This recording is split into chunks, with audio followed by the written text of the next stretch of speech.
Hey everyone, welcome back to my channel. I'm Colton, and today's video is all about me revisiting photos from the past year. So I've selected 3 photos that I feel like are my favorite that I took this year, and I want to talk about why that is, why I chose them as my favorite, and also what was happening around the time that led me to create those photos.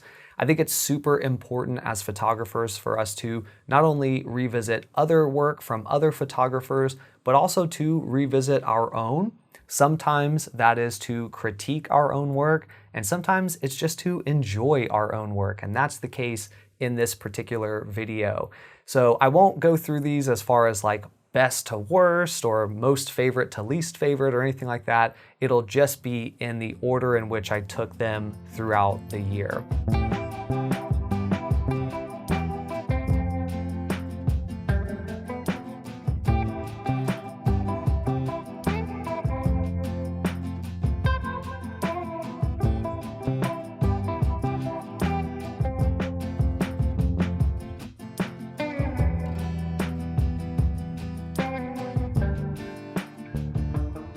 So starting us off is my candy photos.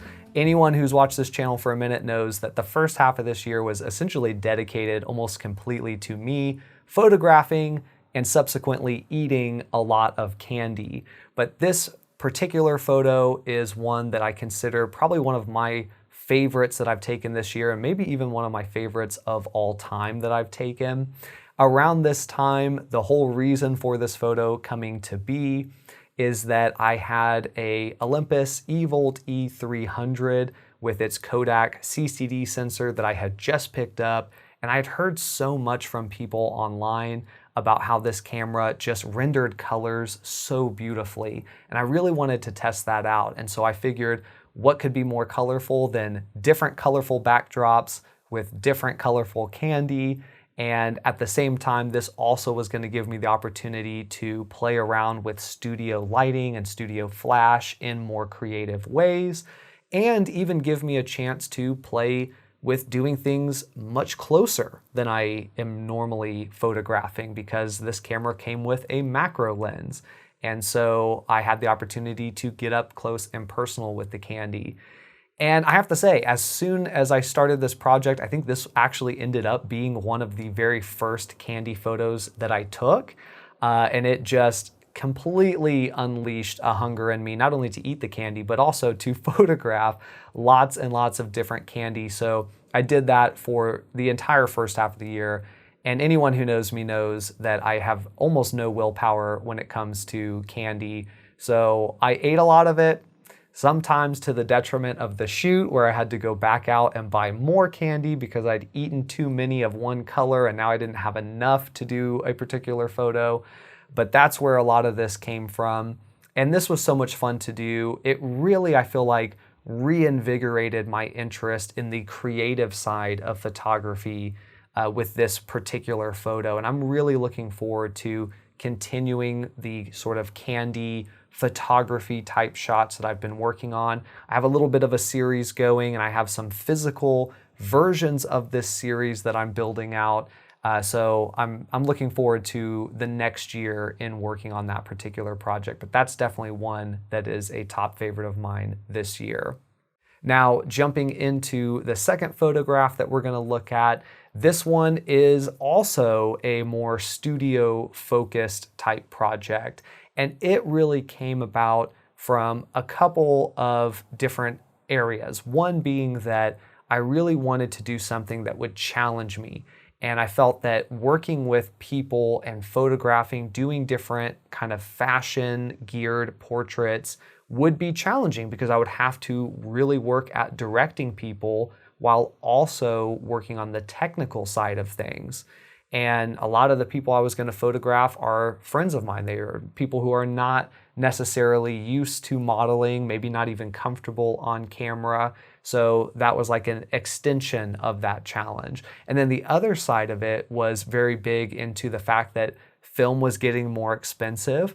I felt like I really wanted to do film-based projects that were meaningful, so that it didn't feel like I was just going out and wasting film for the sake of just randomly shooting it.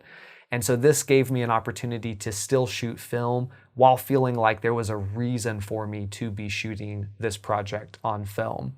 Now, I shot this project with the Mamiya 645 Pro, which I don't have a flash kit for, and it does not have TTL flash, but I had a Sony flash kit that was wireless that was perfect for this shoot. And so this gave me an opportunity to get creative in figuring out how can I get this Sony flash kit to work with this old Mamiya film camera. So I have a video on how I ended up getting those two to work together. I'll post that in the description if you're curious about that.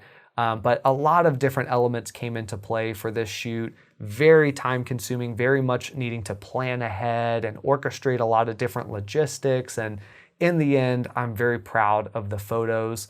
The idea behind a lot of these photos was to kind of create like a late 90s, early 2000s sort of, I think it's called clip art, where you clip out magazine pictures and you paste them all, kind of strewn together on construction paper or whatever.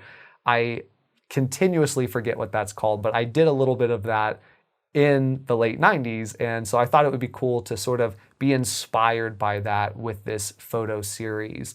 So a lot of different elements coming to play, and these photos are also really great because a lot of my friends came out to participate in this series to help me test out the camera flash combo and to also just be participants in various versions of it. And so that made me feel really good. I had so much fun shooting it. And every time I look at these photos, I think not only about the photo, which I enjoy, but also the experience that I've had up to this point in doing it. So definitely looking to continue this project into the next year, maybe with a few alterations and tweaks, but I'm looking forward to seeing where it goes.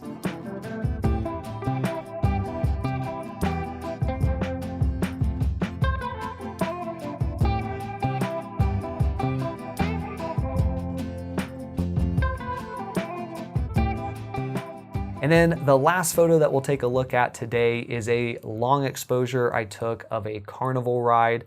I've been taking these types of exposures for a few years now as part of a long exposure carnival series, but most of these shots have been at night where it's very dark. You have a lot of dark blacks in the shot, and I think they look really awesome. But in this particular photo, I wanted to try shooting at other times of the day with these carnival shots. And so this particular shot ended up being the Ferris wheel. I think it's about 2 to 4 seconds of the Ferris wheel in motion with the sun setting behind it. And it was perfect because we had so much cloud coverage, but the clouds had so many holes through them so that you could still see the light setting from the sun. And it just came out looking really great and really reinvigorated my feelings for this particular series. Next time I go out, I will probably bring a variable ND filter or something where I can really start to play with long exposures at different times of the day. But I think this is another outlet for me in this particular series. And I always just have so much fun shooting long exposures of carnival rides, especially afterwards when you get to see the different shapes and patterns that the light makes at different times of the ride going through motion. It's just so cool, and it really appeals to the ADHD person in me who likes to see a lot of vibrant, beautiful colors. So definitely a fun project.